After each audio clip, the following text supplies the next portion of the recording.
اور اب عمران خان صاحب کو ہم سنیں گے، اور عمران خان صاحب انشاءاللہ آج کیونکہ 27ویں شب ہے، دعاؤں کی قبولیت کی رات ہے، اور سب کی یہ دعائیں ہیں، دل سے دعائیں کر رہے ہیں کہ انشاءاللہ وہ دن ہمیں اللہ تعالیٰ جلدی دکھائے کہ ہم دیکھیں کہ ایک بار پھر عمران خان صاحب وزیر اعظم پاکستان کا حلف اٹھا رہے ہیں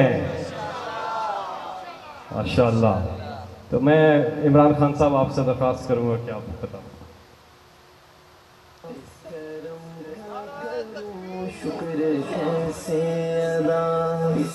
بسم اللہ الرحمن الرحیم، ایاک نعبد و ایاک نستعین۔ میں آج آپ سب کو خوش آمدید کہتا ہوں۔ یہ ایک ایسی رات ہے جس میں سارے مسلمانوں کو سوچنا چاہیے کہ ایک وقت پہ ہم کدھر تھے اور آج ہم کدھر پہنچ گئے، اور وہ اس لیے ہمیں سوچنا چاہیے کہ یہ ہمارا ایمان ہے کہ ان دنوں میں اس رات کو اللہ نے ہمارے اوپر اتنی نعمت کی کہ اپنی کتاب ہمارے اوپر نازل کی۔ تو ہمیں اس لیے سوچنا چاہیے کہ کیا وجہ ہے کہ اس کتاب نے، اور جو گواہ تھا اس کتاب کا ہمارے نبی صلی اللہ علیہ وسلم، انہوں نے اس کتاب اور اس کے پیغام سے دنیا کی تاریخ کا سب سے بڑا انقلاب لے کے آئے۔ یہ اگر آپ تاریخ کے، میں کوئی دینی عالم نہیں ہوں، اسلام کا میں اپنے آپ کو عالم نہیں سمجھتا، لیکن میں ایک تاریخ کا اپنے آپ کو طالب علم سمجھتا ہوں۔ تاریخ میں نے پڑھی ہوئی، تو میں نے ابھی تک بھی کسی وقت، کسی تاریخ کے اندر، کسی دور میں اس طرح کا انقلاب نہیں دیکھا جو کہ میرے نبی صلی اللہ علیہ وسلم مدینہ میں لے کے آئے۔ کوئی اس کا مثال نہیں ہے۔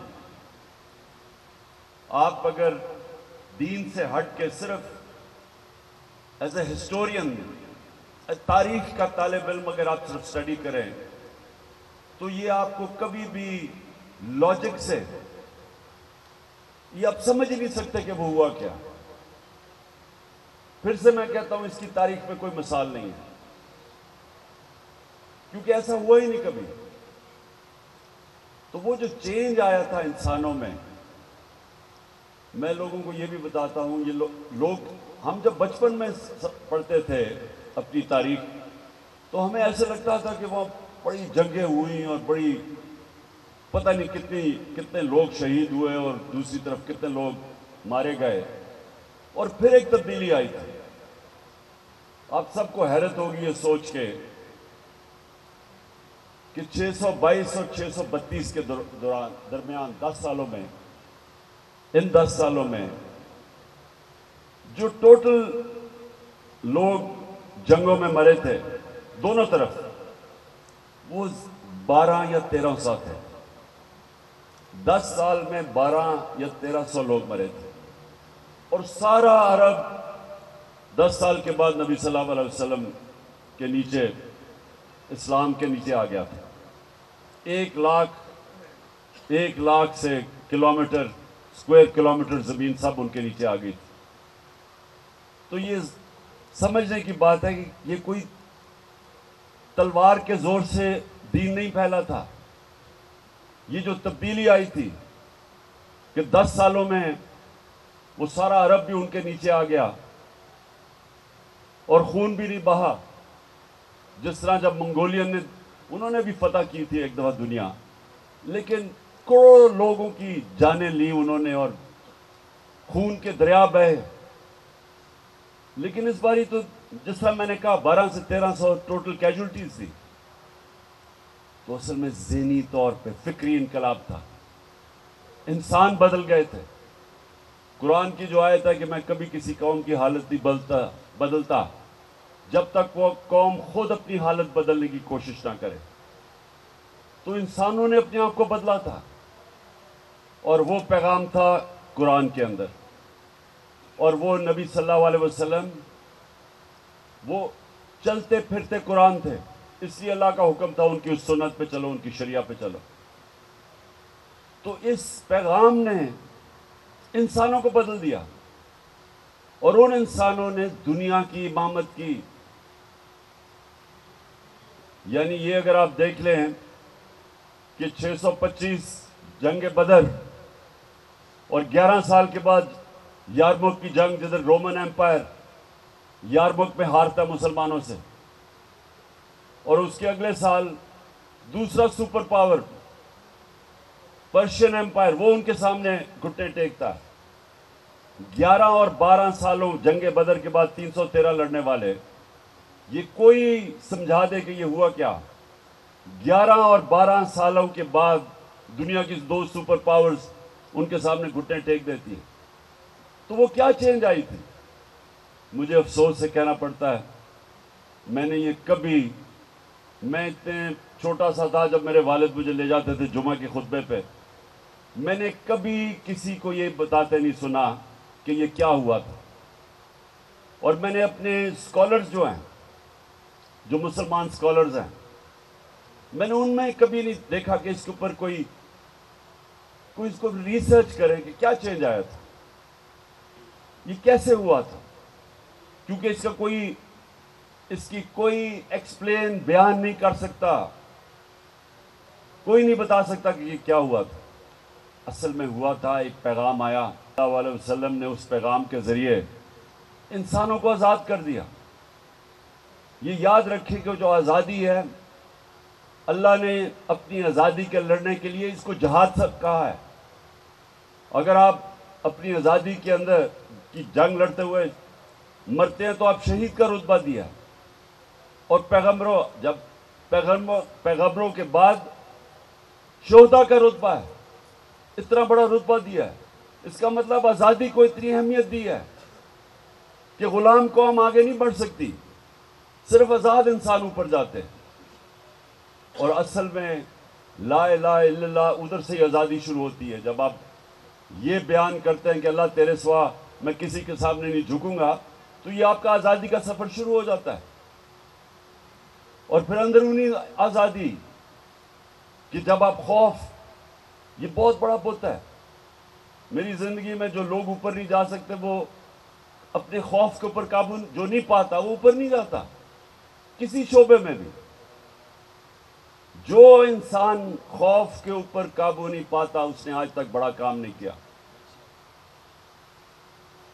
جو میں مثال دیتا ہوں، جو شخص سب سے پہلے سب سے اونچے پہاڑ پہ چڑھا تھا آج سے کوئی 70 سال پہلے، تو اس سے پہلے سب لوگ جو اوپر چڑھنے گئے تھے ماؤنٹ ایوریسٹ کے، وہ مر گئے تھے، اور شاید تھوڑے سے تھے جو بچ کے واپس آ گئے تھے.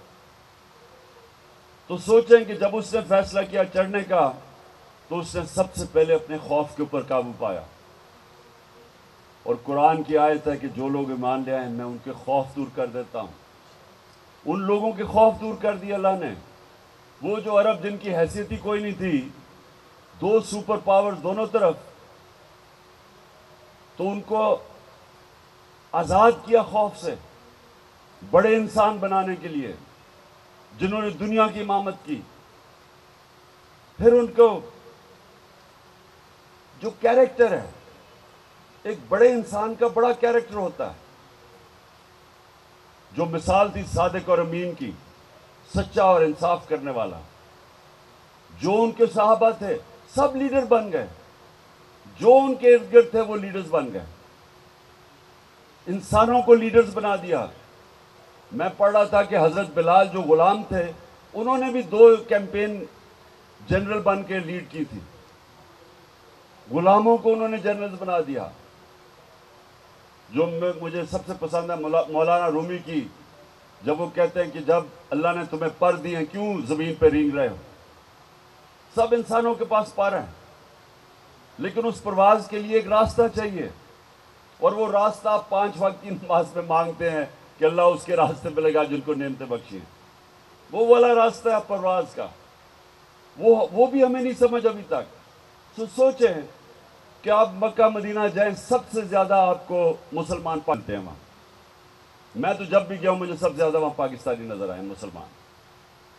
یہاں سب سے زیادہ عشق کیا جاتا ہے نبی صلی اللہ علیہ وسلم سے. عاشق رسول سب سے زیادہ یہاں ہے. تبلیغی جماعت کا اجتماع ہوتا ہے، 20 لاکھ لوگ جمع ہو جاتے ہیں. لیکن یہ پوچھیں کہ کیوں ہماری یہ حالات ہیں آج کہ دنیا میں گھٹنوں پہ پھر رہے ہیں، بھیک مانگتے ہوئے پھر رہے ہیں، ملک غریب ہے لیکن پاکستانی امیر ترین ہیں، اربوں روپے کی پراپرٹیز باہر ہیں لیکن ملک غریب ہے. کیونکہ ہم اتنا دور چلے گئے اس پیغام سے جس پیغام نے مسلمانوں کو اوپر لے کے گیا تھا. ایک دفعہ جو ایک پیغام اوپر لے کے گیا تھا، آج ہم وہ پیغام سے دور چلے گئے. اور وہ جو ملک آج اوپر ہیں، اور میں ان برطانیہ میں میرا بڑا وقت گزرا اسٹوڈنٹس لائف پہ، یونیورسٹی گیا، پھر میں کرکٹ کی وجہ سے، تو آہستہ آہستہ مجھے یہ سمجھ آئی کہ جو بھی نبی صلی اللہ علیہ وسلم کے پیغام پہ جائے گا، کیونکہ وہ رحمت للعالمین ہیں، سب انسانوں کے لیے وہ رحمت بن کے آئے تھے. تو وہ یہ نہیں تھا کہ رحمت المسلمین، نہیں تو ہو سکتا صرف ہم ہی مسلمان ہی اوپر جاتے ان کے پیغام پہ چل کے، لیکن وہ سب انسانوں کے لیے رحمت بن کے آئے تھے. تو جو بھی انسانی معاشرہ ان کے حکم پہ چلے گا وہ اوپر چلا جائے گا. جس طرح مسلمان تب اوپر گئے تھے، مدینہ کے بعد کئی 100 سال تک انہوں نے دنیا کی امامت کی.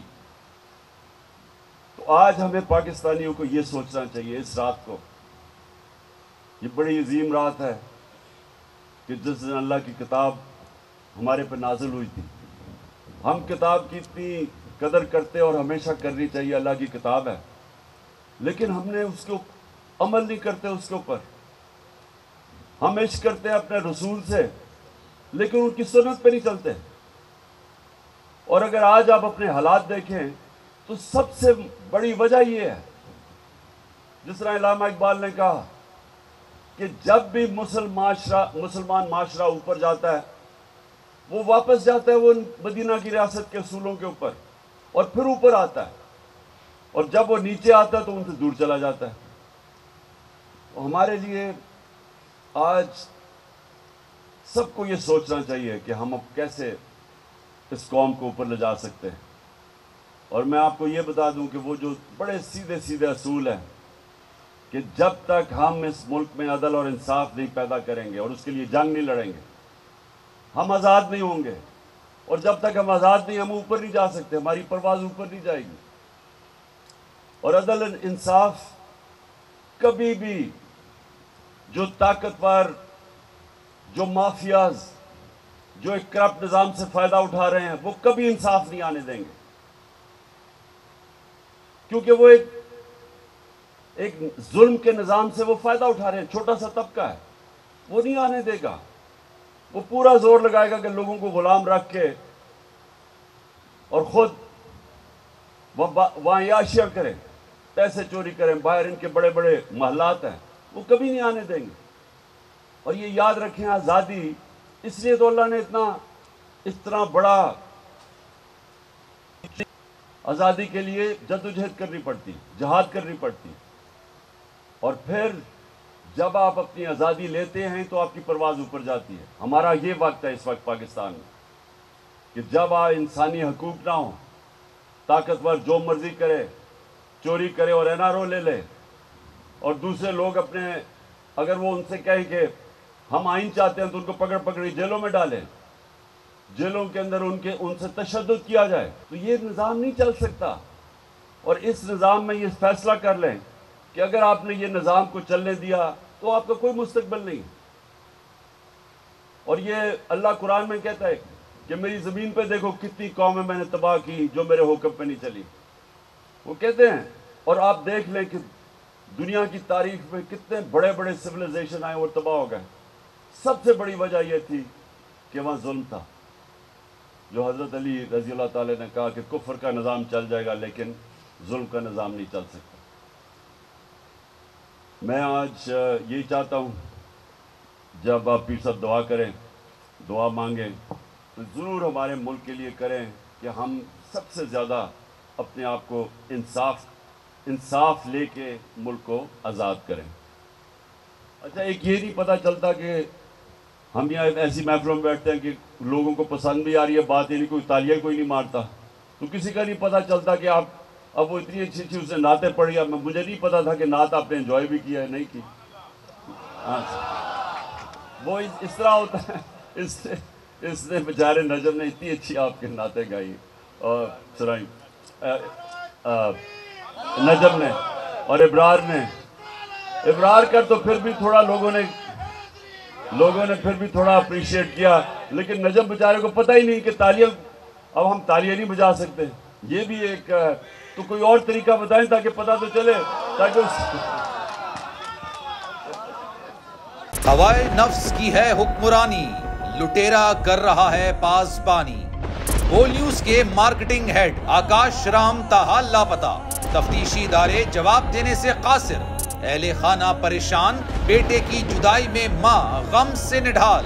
جو بچو ہندو ہوا پر آئے تھے جو کو پاکستانی،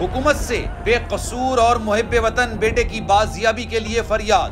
آکاش رام کے اغوا کے خلاف اہل خانہ کی جانب سے سپریم کورٹ میں درخواست دائر. سپریم کورٹ کے چیف جسٹس عمر عطا بندیال سے آکاش رام کے اہل خانہ کی جلد سماعت کی استدعا. سمیع ابراہیم اور صدیق جان کی سپریم کورٹ کے باہر اہم پریس کانفرنس.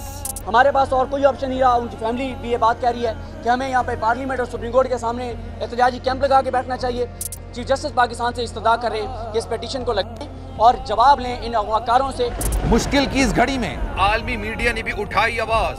CNN، آج تک، انڈیا ٹوڈے، ٹائمز ناؤ سمیت عالمی میڈیا نے آکاش رام کے اغوا کے خلاف دیا بول کا ساتھ. اف کیا ظلم ہے، بول انصاف کا منتظر.